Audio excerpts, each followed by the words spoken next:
Olá, eu sou o Francisco Rebouças e hoje eu quero falar um pouquinho sobre esôfago de Barrett. Fiz uma endoscopia e mostrou esôfago de Barrett. E agora, o que eu faço? Eu procurei na internet, fiquei assombrado, fiquei assustado. Esôfago de Barrett é câncer. E agora eu estou com câncer. O que eu faço, doutor Francisco? Se acalma, estou aqui para te ajudar. Vamos explicar o que é esse esôfago de Barrett, o que é esse problema, quais são os riscos que isso pode ocorrer, que é algo que é rotineiro em quem trata a doença do refluxo, quem trata a cirurgia do aparelho digestivo. Então, para você entender, o esôfago de Barrett, ou Barré, ele é uma complicação da doença do refluxo gastroesofágico. Ele é uma doença, sim, pré-cancerosa. Então, ela precisa ser bem acompanhado.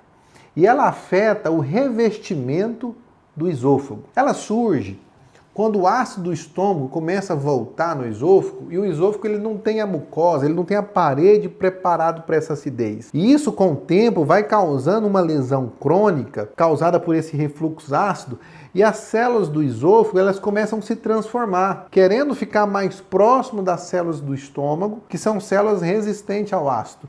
E aí ocorre o efeito chamado metaplasia e um prolongamento dessa transição do esôfago para o estômago. Então, como que é feito o diagnóstico do esôfago de Barrett? Ele é um diagnóstico conjunto entre a endoscopia e a patologia e a biópsia. A endoscopia vê uma alteração, um prolongamento irregular daquela transição do estômago para o esôfago e suspeita. E ali ele faz uma biópsia daquela região. Então o endoscopista suspeita do esôfago de Barrett. E aí naquela área suspeita que foi biopsiada, o patologista vê e fala, não, tem metaplasia. Pronto, o diagnóstico do esôfago de Barrett. Se o patologista faz e vê uma metaplasia em outro lugar, não quer dizer que metaplasia é Barrett, viu? Eu já vi muitas pessoas vindo, vêm com um achado do exame, doutor, metaplasia. Não, não é Barrett. É metaplasia na área suspeita.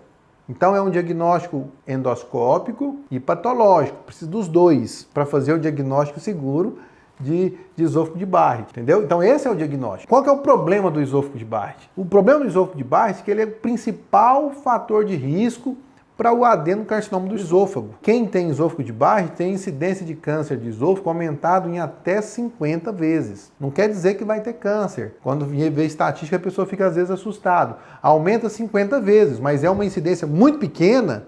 Então, a grande maioria das pessoas que têm esôfago de Barrett nunca vão ter câncer de esôfago, mas precisam ser bem monitoradas. Agora eu preocupei, doutor Francisco, quais são os sintomas de esôfago de Barrett? O esôfago de Barrett não tem sintoma específico. O esôfago de Barrett é uma complicação da doença do refluxo. Quais são os sintomas da doença do refluxo? São sintomas típicos, a queimação, a regurgitação, a azia, chamada queimação, e a dificuldade para engolir. Esses são os sintomas típicos.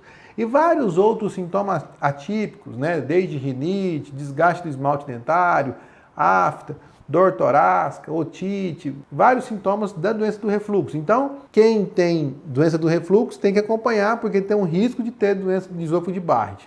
Bom, então, o esôfago de Barrett, quando ele não tratado, ele pode evoluir para os casos mais avançados. Então, se você identificou, ou tem Barrett, o tratamento para a doença do refluxo tem que ser agressivo. Significa que já teve muita agressão ali no seu esôfago que não pode ter mais. Tem que cessar. Então, o seu acompanhamento para tratar o refluxo, seja de maneira cirúrgica, com a válvula, ou clínico, ele tem que ser rigoroso. E como é que é o acompanhamento? Simplificadamente falando, fez o diagnóstico de esôfago de Barrett, ele avalia, faz a biópsia ali.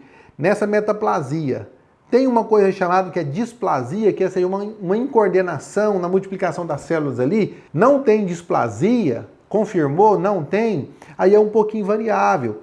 Pode ter uma vigilância de 2 a 5 anos, depende do serviço. Mas em regra, vai fazer endoscopia de 2 a 3 anos, se não tem displasia. Se você fez, tem Barrett, biopsiou e tem displasia de baixo grau, aí precisa de outro patologista para confirmar, não, tem displasia de baixo grau. Aí precisa acompanhar a cada 6 meses, fazer uma endoscopia. E se tiver uma displasia de alto grau, aí é o risco de câncer muito aumentado. Aí precisa fazer um procedimento, tirar aquela lesão, seja por endoscopia, através de uma coisa chamada mucosectomia, que você vem e tira todo aquele esôfago de Barrett, ou cirurgia, tirar, costurar. Em alguns poucos casos, fazer uma ablação por radiofrequência, queimar, mas isso são casos mais específicos. Ou seja, tem displasia de alto grau, já tem que tratar como se fosse um câncer inicial.